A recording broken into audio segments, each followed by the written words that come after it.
राज्यसभा में गृह मंत्री अमित शाह का संबोधन, संविधान पर चर्चा का दिया जवाब, कहा देश की प्रगति के बारे में सार्थक चर्चा।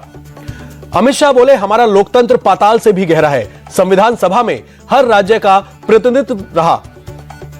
गृह मंत्री अमित शाह ने कहा सरदार पटेल के अथक परिश्रम के कारण देश एकजुट, संविधान पर चर्चा करना युवा पीढ़ी के लिए अच्छा।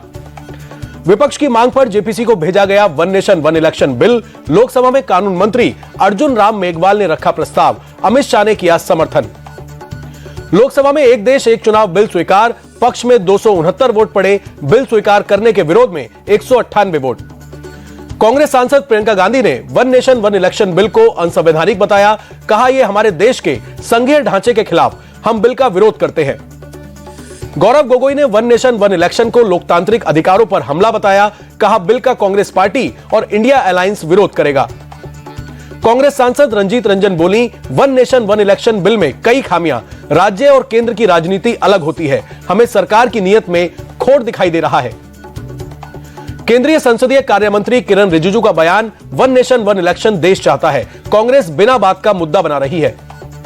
केंद्रीय मंत्री गजेंद्र सिंह शेखावत बोले हर सुधार का विरोध करने वाली मानसिकता के साथ काम करता है विपक्ष, एक बार फिर उनकी मानसिकता उजागर हो गई। One nation one election bill को गिरिराज सिंह ने देश के विकास में मददगार बताया, कहा इस बिल का सभी सांसदों को समर्थन करना चाहिए। वन नेशन वन इलेक्शन पर बोले शिवपाल यादव, समाजवादी पार्टी इसके विरोध में है, ये देश में तानाशाही ला रहे हैं और लोकतंत्र को खत्म कर रहे हैं।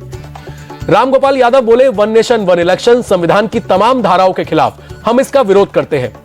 वन नेशन वन इलेक्शन पर एनसीपी एससीपी सांसद सुप्रिया सुले का बयान, इस पर और चर्चा होने की जरूरत है, हमारी पार्टी की मांग जेपीसी की होगी। एआईएमआईएम ने बिल का विरोध किया, ओवैसी ने बिल को लोकतंत्र के खिलाफ बताया। केजरीवाल की आम आदमी पार्टी भी वन नेशन वन इलेक्शन के विरोध में, संजय सिंह बोले इससे देश भर में खरीद फरोख्त बढ़ जाएगी। एक राष्ट्र एक चुनाव विधेयक पर हरियाणा सरकार के मंत्री श्रुति चौधरी ने कहा यह ऐतिहासिक कदम है, पीएम मोदी ने भारत को मजबूत नेतृत्व दिया है। शिवसेना सांसद प्रियंका चतुर्वेदी ने वन नेशन वन इलेक्शन को बताया संविधान विरोधी, कहा इससे केंद्र और राज्य सरकार के बीच तालमेल खत्म होगा और फालतू में पैसा बर्बाद होगा। संसद भवन परिसर में विपक्षी सांसदों का प्रदर्शन, विरोध प्रदर्शन में प्रियंका गांधी भी शामिल, बांग्लादेश में हिंदुओं की सुरक्षा का मुद्दा उठाया। कांग्रेस सांसद प्रियंका गांधी की बैग पॉलिटिक्स आज भी जारी, आज बांग्लादेश हिंदुओं के समर्थन वाला बैग लेकर संसद पहुंची। बैग पर लिखा बांग्लादेश के हिंदू और ईसाइयों के साथ खड़े हो, कल फिलिस्तीन लिखा बैग लेकर आई थी प्रियंका गांधी। प्रियंका के फिलिस्तीन वाले बैग पर योगी का अटैक, कहा कांग्रेस सांसद फिलिस्तीन का बैग लेकर चल रही हैं, हम यूपी के लोगों को रोजगार के लिए इजराइल भेज रहे हैं। योगी के इजराइल वाले बयान पर भड़के ओवैसी, कहा मजबूरी में इजराइल जैसी जगह पर काम करने जा रहे हैं लोग, ये बीजेपी सरकार की नाकामी का ठोस सबूत। बांग्लादेश के हिंदुओं के लिए संसद में विपक्ष के प्रदर्शन पर बोले केंद्रीय मंत्री सुकांता मजूमदार, सच में यह बड़ा परिवर्तन है और शायद ये मोदी मैजिक है। राज्यसभा में बीजेपी अध्यक्ष और राज्यसभा में सदन के नेता जेपी नड्डा ने संविधान पर चर्चा की शुरुआत की, कहा बहस हमेशा से भारतीय संस्कृति का हिस्सा। नागपुर विधान भवन में मुख्यमंत्री देवेंद्र फडणवीस से मिले उद्धव ठाकरे, तीसरी बार मुख्यमंत्री बनने पर शुभकामनाएं दी। उद्धव ठाकरे का फडणवीस सरकार पर हमला, नागपुर में बोले यह ईवीएम की सरकार है, इसीलिए जीत के बाद जश्न नहीं। उद्धव ठाकरे बोले कैबिनेट विस्तार के दौरान महायुति के नेताओं में दिखी नाराजगी, छगन भुजबल को मंत्री ना बनाए जाने का दुख, बीच बीच में मेरे संपर्क में रहते हैं भुजबल। फडणवीस उद्धव की मुलाकात पर बोले महाराष्ट्र कांग्रेस चीफ नाना पटोले, उन्होंने सीएम से मुलाकात की, इसमें कौन सा मुद्दा है। महाराष्ट्र बीजेपी ने एमएलसी रंजीत सिंह मोहिते पाटिल को भेजा नोटिस, चुनाव के दौरान पार्टी विरोधी गतिविधियों में शामिल होने का आरोप। फडणवीस सरकार में मंत्री नहीं बनाए जाने से छगन भुजबल नाराज, विधानसभा का शीतकालीन सत्र बीच में ही छोड़कर नासिक लौटे। के कविता सहित बीआरएस के सभी एमएलसी काले कपड़े पहनकर तेलंगाना विधान परिषद पहुंचे, लाग चेरला के किसानों की गिरफ्तारी का विरोध।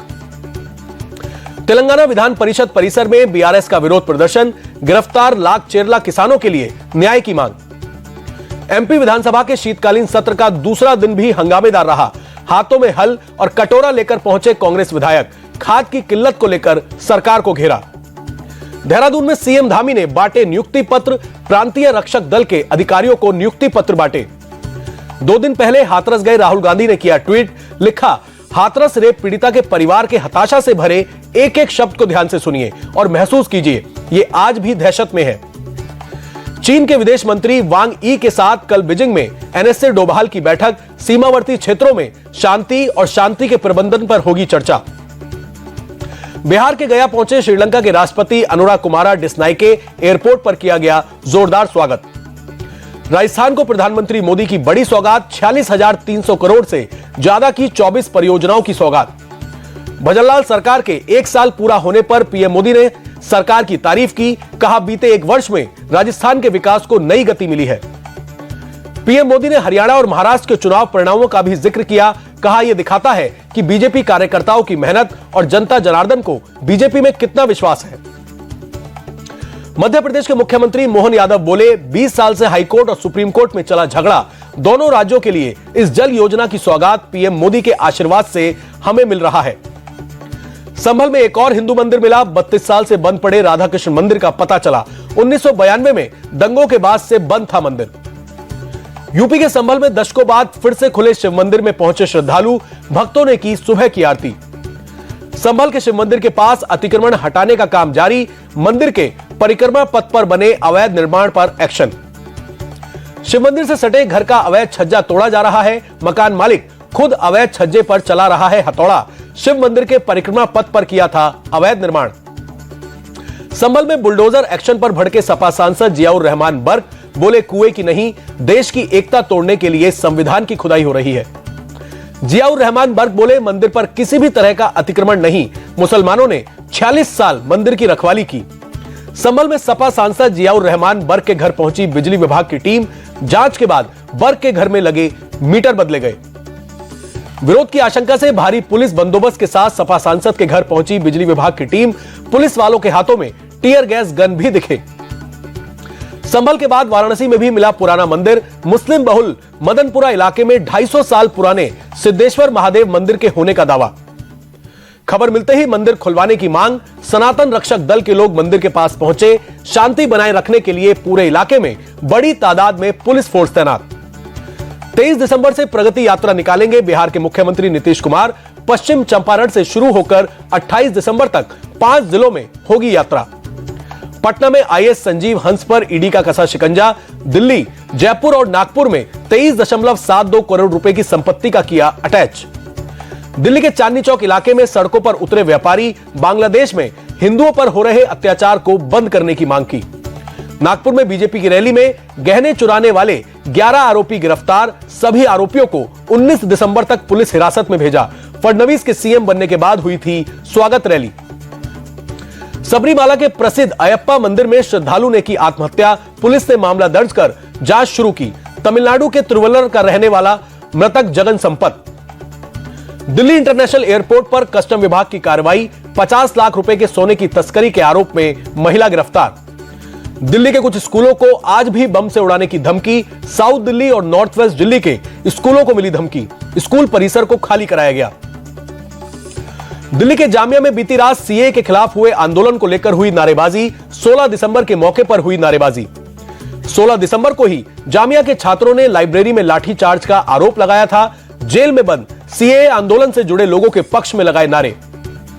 जयपुर के प्रतापगढ़ में एंटी गैंगस्टर टास्क फोर्स को बड़ी सफलता, करीब 40 करोड़ रुपए कीमत की ड्रग पकड़ी, करीब 12 किलो एमडी और दूसरे ड्रग बरामद।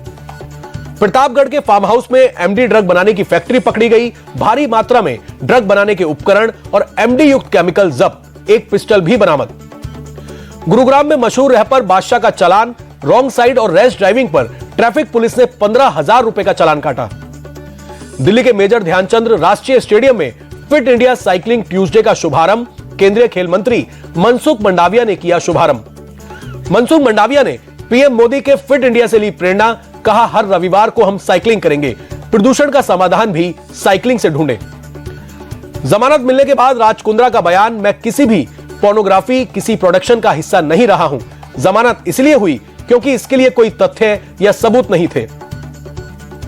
वडोदरा में महाराजा सयाजीराव यूनिवर्सिटी ऑफ बड़ौदा के छात्रों ने तबका वादक जाकिर हुसैन को दी श्रद्धांजलि, एक साथ कई छात्रों ने तबला बजाकर किया नमन।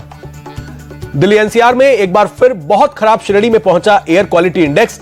एयर क्वालिटी पैनल ने लागू की ग्रेड 4 की पाबंदियां। देश की राजधानी में शीतलहर के चलते गिरा पारा, लोधी रोड इलाके में छाई धुंध।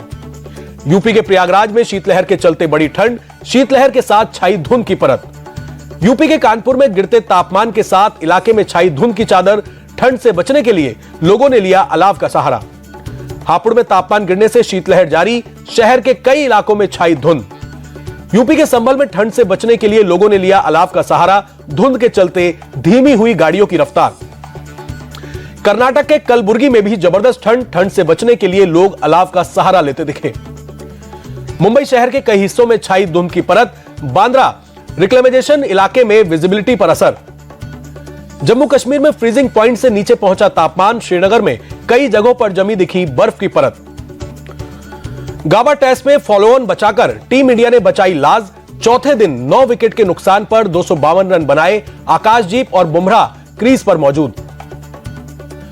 बुमराह और आकाशदीप के बीच 10वें विकेट के लिए 39 रनों की साझेदारी। भारत अब भी ऑस्ट्रेलिया के स्कोर से 193 रन पीछे। आकाशदीप और बुमराह की बल्लेबाजी देखकर ड्रेसिंग रूम में झूमते दिखे कोच गौतम गंभीर और विराट कोहली। सोशल मीडिया पर फैंस ने किया ट्रोल। बारिश के चलते चौथे दिन 74 ओवरों का खेल। पैट कमिंस ने 4 भारतीय बल्लेबाजों को पवेलियन भेजा। मिचेल स्टार्क ने 3 विकेट झटके। ऑस्ट्रेलिया गेंदबाज जोश हेजलवुड इंजर्ड। पिंडली में दर्द के बाद स्कैन के लिए हॉस्पिटल ले जाया गया। रिपोर्ट्स के मुताबिक बॉर्डर गावस्कर ट्रॉफी से बाहर होंगे हेजलवुड। एजिलेट टेस्ट से चौथे दिन केएल राहुल ने टेस्ट करियर का 17वां अर्धशतक जड़ा। 139 गेंद खेलकर 84 रन बनाए। नाथन लियोन ने राहुल को पवेलियन भेजा। एडिलेड टेस्ट की पहली पारी में कप्तान रोहित शर्मा फ्लॉप। 27 गेंद पर 10 रन बनाकर पवेलियन लौटे। पैट कमिंस ने झटका रोहित शर्मा का विकेट। रोहित शर्मा के खराब फॉर्म पर चेतेश्वर पुजारा ने कही बड़ी बात। बोले नंबर 6 पर बल्लेबाजी करने से रोहित को नुकसान। ओपनिंग के बाद नंबर 6 पर बल्लेबाजी करना मुश्किल। चेतेश्वर पुजारा बोले ओपनिंग के अभ्यस्त हो चुके हैं रोहित शर्मा, उन्हें अपनी बल्लेबाजी पर फोकस करना होगा। एडिलेड में रविंद्र जडेजा की जुझारू पारी। मुश्किल वक्त में भारतीय टीम को संभाला। 123 गेंदों पर 77 रन बनाए।